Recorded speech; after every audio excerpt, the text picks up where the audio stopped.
Masuk pembahasan kita. Makna nikah lughatan secara lughah wa syar'an dan syara'. Makna nikah auladi, dengerin. Makna nikah secara lughah itu bahasa. Bukan syariat, bahasa. Apa yang dimaksud nikah? Ad-dhammu, berkumpul, wal wat'u, dan wat'. Jadi secara lughah itu yang namanya nikah itu dham. Dham itu ngumpul. Berarti kalau ada pohon misalnya ngumpul satu sama lain berdekatan, itu namanya apa? Nikah. Dalam peribahasa. Dalam bahasa. Ente makan di nampan ada ikan teri, sambal, lalap, ngumpul aja barang-barang. Berarti apa? Nah, nikah. Ada nikah di nampan, Mbak. Maksudnya ada apa? Ada kumpulan, ada bom. Atau nikah dimaknakan dalam lughah, dalam bahasa maknanya al-wata'. Al-wata' itu al-jima'. Itu lughah. Paham tak? Makanya ada hadis Nabi SAW mengatakan isna'u ma fawqal izar illa nikah. Yang dimaksud illa nikah illa al-wata'. Illa al-wati'. Paham tak? Nah itu waladi. Makanya nikah itu secara lughah ad-dhammu wal wat'u. Tapi kalau secara syariat yang dikatakan nikah apa? Kalau sudah kita katakan nikah, di dalam syariat apa nikah itu? Di dalam syariat nikah itu apa? Aqdun, yaitu akad, yatadhammanu, yang mengandung akad tersebut ibahata wat'in, dengan bolehnya wati', bilafzi nikahin, dengan lafaz nikah, au tazwijin, atau lafaz tazwij, au tarjamatihi, atau terjemahan lafaz nikah dan lafaz tazwij. Boleh itu. Jadi nikah itu akad, ada ijab qabul berarti. Yang membolehkan, yang mengandung di dalam akad tersebut bolehnya bersetubuh, bolehnya menyentuh. Itu kan Nabi Adam. Ketika Nabi Adam alaihissalam di sorga, waladi, di sorga Nabi Adam, istirahat, qailulah. Nabi Adam itu qailulah. Pas Nabi Adam qailulah, Allah subhanahu wa ta'ala mengambil tulang rusuk Adam yang sebelah atas, dijadikanlah makhluk Allah. Namanya Hawa. Nah, pas bangun Nabi Adam alaihissalam melihat ada makhluk perempuan namanya Hawa. Akhirnya ketika diciptakan mau disentuh sama Nabi Adam alaihissalam. Pas mau disentuh sama Nabi Adam dilarang, nggak boleh Adam, nggak boleh kamu sentuh dia. Akhirnya kata Nabi Adam, tapi saya pengen nyentuh ya Allah. Ya kalau kamu pengen nyentuh, kamu nikah. Akhirnya di situ dinikahkanlah oleh Allah subhanahu wa ta'ala. Jadi yang menikahkannya Allah langsung. Makanya secara hukum sampai detik ini kita nggak boleh menyentuh perempuan bukan mahram, nggak boleh. Nggak boleh menyentuh perempuan bukan mahram, nggak boleh. Sampai Nabi Muhammad SAW dalam salah satu hadis mengatakan, la an yufga'a ainayya, dalam riwayat bihadidin harin khairun li min an tamassa yadi yadam ra'atin ajnabiyah. Kata Nabi, kedua mataku ditusuk dengan besi yang panas, itu lebih baik daripada tanganku ini menyentuh kulit perempuan bukan mahram. Coba bayangin itu. Ini Nabi Muhammad SAW loh, yang udah ahli surga sudah. Tapi Nabi mengatakan begitu, la an yufga'a ainayya khairun li min an tamassa yadi yadam ra'atin ajnabiyah. Makanya seorang santri itu mesti jadi contoh. Alhamdulillah. Mesti hati-hati, nggak boleh ada perilaku-perilaku yang mencerminkan bukan santri. Santri itu ada sima, ada tanda. Ya. Jadi Ustaz ulangi, nikah menurut syariat apa? Nikah menurut syariat aqdun, yaitu akad yatadhammanu, yang mengandung akad, ibahata wat'in dengan bolehnya wati bilafzi nikahin dengan lafaz nikah au tazwijin atau lafaz tazwij. Iya-nya kurang satu tuh ya. Pas. Au tazwijin atau lafaz tazwij au tarjamatihi atau terjemahnya lafaz nikah dan tazwij. Itu secara syariat. Kemudian arkanun nikah, rukun-rukun nikah. Jadi nikah juga seperti sholat waladi. Sholat ada rukunnya nggak? Ada. Puasa ada rukunnya nggak? Ada. Kalau rukunnya nggak ada, sholatnya sah nggak? Nggak sah. Seperti contoh membaca Al-Fatihah. Itu rukun qauli di dalam sholat. Kalau rukun qauli tidak dijalankan, ya tidak sah sholatnya. Sama dalam nikah pun sama. Ada rukunnya. Mana rukun nikah? Arkanun nikahi, rukun-rukun nikah khamsatun, itu ada 5. Zaujun, pertama calon suami. Harus ada suaminya. Nggak mungkin nikah nggak ada suaminya. Alhamdulillah. Wa zaujatun, dan istri. Alhamdulillah, ada laki-laki mau nikah, mana perempuan yang nggak ada, yang nggak jadi nikah sama siapa? Kambing, nggak bisa. Mesti ada zaujatun.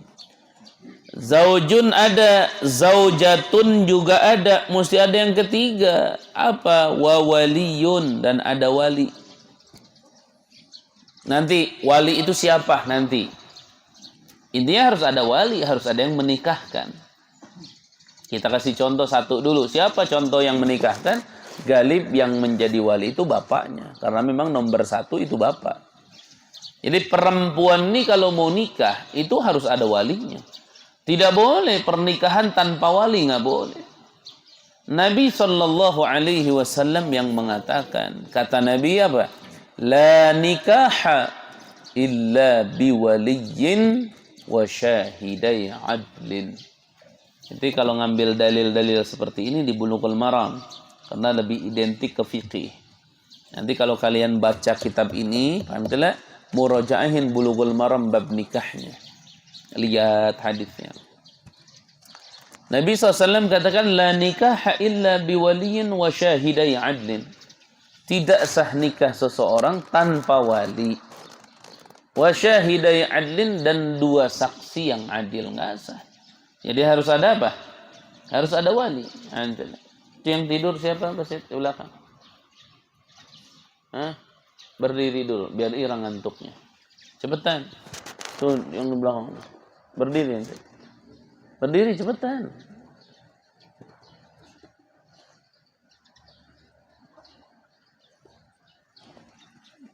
Nih, sudah.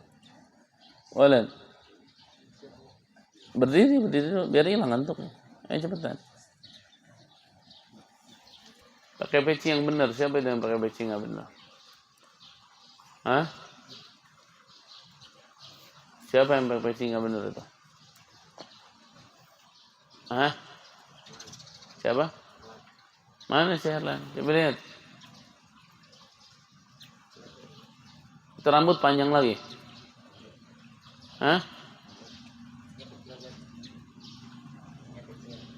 Apa?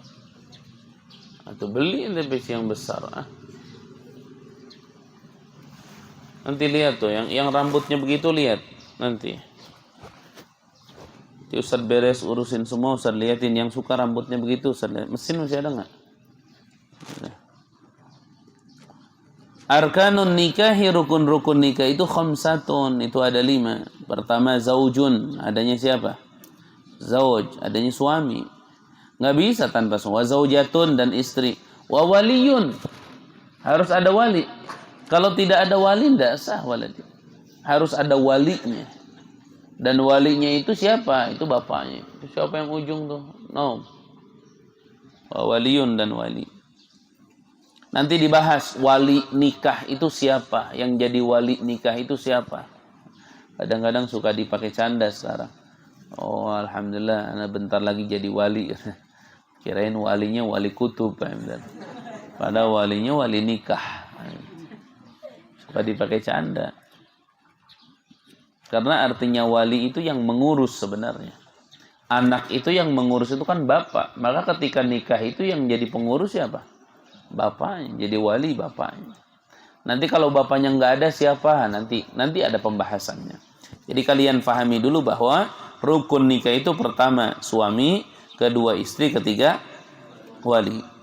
Yang keempat wasyahidani, dan ada dua saksi. Ini maksudnya dua saksi ini minimal. Jadi minimal untuk ukuran sah saksinya harus dua. Bagaimana kalau ada pernikahan saksinya satu? Tidak sah. Apalagi kalau tidak pakai saksi. Nggak sah. Nikah di satu, nggak sah. Harus dua. Dan dua juga harus adil. Dua-duanya nggak boleh. Dua ini orang-orang yang tidak terkenal soleh, nggak boleh. Harus orang-orang yang terkenal kesolehannya.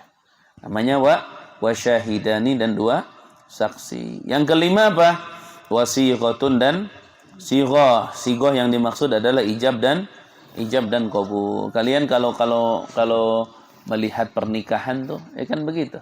Ada ijab dan qabul. Karena yang mimpinnya biasa kan dari KUA tuh, suka dari kantor urusan agama. Nah, nanti yang jadi wali si bapak tuh. Bapaknya sudah ada, perempuannya sudah ada, si suaminya sudah ada. Tangannya ditempelin, ada penghulunya tuh. Ini penghulu yang ngurusin nikah namanya mutawalli uqudil ankihah. Pengurus akad-akad nikah. Kalau kita KUA, itu pengurus. Karena kenapa Ustadz jelaskan dulu itu pengurus?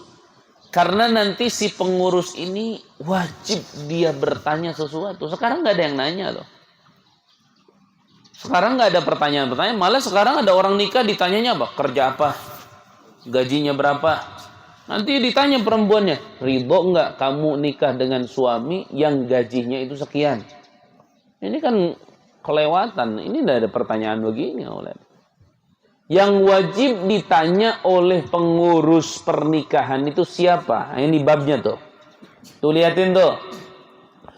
Wazifatu mutawalli uqudil ankihah. Tugas pengurus akad-akad nikah. Apa tugasnya? Baik petugas ini resmi pemerintah yang biasa disebut KUA, atau petugas ini yang tidak resmi pemerintah seperti kiai, misalnya ada orang pengen nikah tapi di kiai aja misal. Itu juga sama, mereka itu disebut namanya mutawalli uqudil ankihah. Orang-orang yang ngurus akad-akad nikah. Tugasnya dia apa? Perhatikan. Yang bagi penting, yang bagi penting di sini wajib. Limutawalli uqudil ankihati, kepada pengurus akad-akad nikah. Tadi Ustaz sampaikan, pengurus akad nikah ini dua, yang dari pemerintah disebut KUA, atau yang dari pribadi seperti ulama. Ada orang diminta ajengan, tolong nikahkan saya dengan perempuan ini. Walinya ini, kedua saksinya ini, dan silahkan kiai misalnya ngundang masyarakat yang mau dihadirkan. Nah itu si kiai itu disebut dalam bab nikah namanya mutawalli uqudil ankihah. Pengurus akad-akad pernikahan. Mutawalli uqudil ankihah. Nah dia itu penting, harus bertanya. Makanya dikatakan apa? Yang bagi penting. Limutawalli uqudil ankihati, kepada pengurus akad-akad nikah. Idza tuliba, di mana diminta, minhu, dari si mutawalli itu si pengurus, ayyubashiro, untuk melangsungkan si mutawalli aqda nikahin, dengan akad nikah.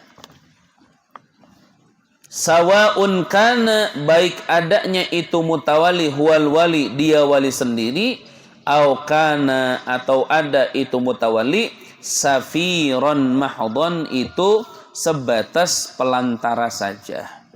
Safir mahd, jadi dia betul-betul pelantara, bukan si walinya, bukan. Yang bagi penting lahu kepada si mutawalli qabla mubasyaratil aqdi, sebelum melangsungkan akad. Mubasyarah itu kan langsung. Biasa kita ngomong mubasyarah langsung. Ada al-akal mubasyarah aw la mubasyarah, langsung maksudnya. Nah di sini apa? Yang bagi penting lahu kepada si mutawalli qabla mubasyaratil aqdi, sebelum melangsungkan akad. Penting apa? Ayas ala, bertanya si mutawalli an umurin, dari perkara-perkara. Minha, di antara perkara nih yang ditanyakan apa? Ayas ala, bertanya si mutawalli aniz zaujati, dari istri, hal hiya bikrun am thayyibun. Pertanyaan pertama itu, punten, ini yang mau nikah perempuannya perawan apa janda? Ditanya dulu tuh. Kenapa? Karena hukumnya nanti berbeda. Hukumnya nanti berbeda. Takutnya apa? Dikira perawan padahal janda. Padahal hukum kan berbeda. Nanti kita lihat. Hukumnya berbeda antara thayyib, antara bikr. Bikr itu perawan, wa thayyib. Makanya di dalam Al-Quran, thayyibatin wa abkara. Bidadari-bidadari itu nanti di surga ada yang janda, ada yang perawan. Ya, lihat janda. Wah, bidadari itu. Janda itu. Makanya sebenarnya laki-laki itu kalau bisa nahan syahwat dari maksiat, kenikmatan surga menanti. Di dunia kan berapa tahun coba? Inti paling nanti umur 60, 70, mati sudah. Ustaz juga sekarang nih udah hampir masuk ke 40, 50, 60, wafat, mati. Sama. Sebentaran hidup kita. Siapa yang lama? Tempo hari ada yang lama di sini sampai 120, tetap meninggal juga. Siapa lagi ayo? Semua wafat. Bayamutun. Innakum mayyitun wa innahum mayyitun. Kamu bakal mati dan semua orang bakal mati. Kalau istilah bahasa pemerintah mencamat, calon mati.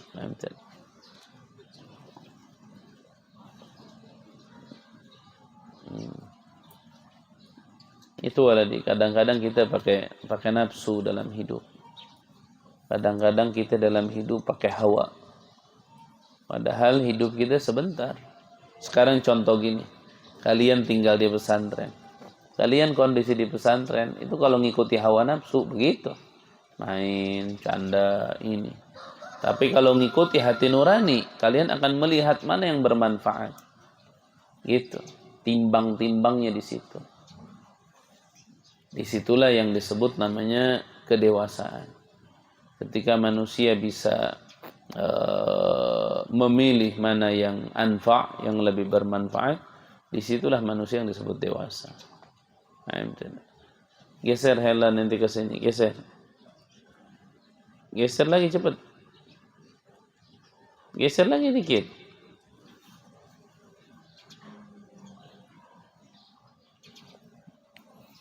Jadi ditanya dulu, hal hiya bikrun, apakah dia itu bikir, perawan, am thayyibun atau janda. Apa perbedaannya? Fal bikru, maka perawan itu, hiya perawan itu, allati lam tazul, yang belum hilang, bukan lam tazal, bukan. Lam tazul. Dari zala yazulu zawal. Zawal itu hilang. Karena bertemu dengan lam, asalnya tazulu. Bertemu dengan lam jadi tazul. Kenapa wawunya dibuang? Karena bertemu dua huruf yang sukun. Dan dua huruf yang sukun apabila bertemu wajib dibuang. Salah satunya. Dan dibuang adalah harap penyakit, harap ilat. Allati lam tazul, yang belum hilang bakaratuha, keperawanannya, biwatin dengan wati. Bi alam tazul, seperti tidak hilang aslan sama sekali, au zalat, atau hilang bi ghairi watin, dengan selain wati. Seperti apa? Kasaktotin, seperti jatuh, wa hiddati haidin, dan bangetnya haid. Jadi itu masih dikategorikan perawan. Wa thayyibu, dan thayyib, janda. Siapa janda? Hiya thayyib itu, man, yaitu orang, zalat yang hilang bakaratuha keperawanannya biwatin dengan wati. Sawaun kana baik adanya itu wati halalan halal au haraman atau haram. Au wati syubhatin atau wati syubhat. Wati syubhat itu apa? Fa innahu maka sesungguhnya wati syubhat la yusafu tidak disifati bil hili dengan halal wala bil hurmati dan tidak dengan haram. Itu wati syubhat auladi. Wati syubhat itu wati yang tidak disifati halal, tidak disifati haram. Wati syubhat itu wati yang halal kalau disengaja tapi terjadinya tidak disengaja. Nah, itu namanya wati syubhat. Adalah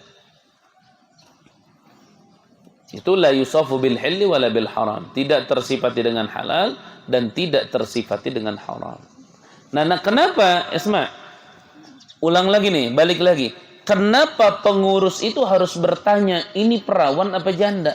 Karena kaitan pernikahan janda ini lebih berat daripada perawan. Dan khawatirnya nanti syarat-syaratnya kurang. Contoh begini nih, Ustaz kasih gambaran biar kalian nyambung nih, biar kalian memikirkan. Perhatikan. Perempuan itu kalau jadi janda, misal kita ambil contoh, dia janda dicerai suaminya, ditalak sama suaminya, maka si perempuan ini wajib menjalankan masa-masa iddah. Harus ada masa-masa iddah. Berapa lama masa iddah? Ya tergantung nanti. Ya, ini perempuan tergantung apakah dia masih haid, apakah dia hamil, apakah dia tidak haid, tidak hamil. Nanti ada, semua dibahas. Semua Ustaz kasih contoh dulu. Nah, perhatikan. Ini si perempuan dalam masa haid, dalam masa iddah, itu nggak boleh nikah sama siapapun. Kalau nikah perempuan dalam masa iddah, maka pernikahannya tidak sah. Nah sekarang orang yang mau menikahkan harus bertanya dulu. Kenapa? Karena khawatirnya pas kita nikahkan ternyata dia dalam masa iddah. Ini loh hati-hati. Makanya ada pertanyaan-pertanyaan seperti ini. Kenapa? Karena nyambung nanti ke hukumnya. Contoh lagi. Khususnya di zaman sekarang. Suami istri misalnya bercerai. Misal, akhirnya dari bercerai itu nggak pernah ketemu. Itu si kiainya harus nanya, cerainya gimana? Kenapa? Karena khawatir misalnya ribut besar dianggapnya sudah cerai. Padahal ribut besar cerai bukan? Bukan. Ya misal suaminya sampai ngomong, pulang kamu udah. Dasar kamu. Wah, ngomong bahasa-bahasa kasar. Istrinya ngerasa, wah aku dicerai nih. Udah pulang aja dah. Akhirnya dia nikah. Nah, si pengurus ini harus nanya. Kenapa? Karena kalau mereka menganggap cerai, ternyata secara hukum Islam belum cerai, maka haram dan tidak sah menikahkan perempuan yang berstatus istri orang dinikahkan sama orang lain. Nggak boleh. Jadi si pengurus ini bisa dosa nantinya. Makanya harus ditanya. Pertanyaannya memulai dari ini perawan apa janda. Kalau jawabannya perawan, enak. Artinya nggak perlu dibahas. Karena perawan sama sekali tidak ada ikatan dengan laki-laki. Nggak ada pernikahan maksudnya. Tapi kalau jawabannya janda, ini mesti diperjelas. Nah itu auladi. Makanya barusan sudah dibedakan mana perawan dan mana janda. Dikatakan janda apabila terjadi apabila hilang keperawanannya baik dengan wati yang halal atau dengan wati yang haram atau dengan wati yang syubhat. Tidak. Oh fa in kanat bikran. Adalah besok aja waladi kita lanjut. Ini fa in kana bikran. Besok aja kita lanjut ya. Ayo wallahu a'lam bissawab. Wallahu a'lam bissawab.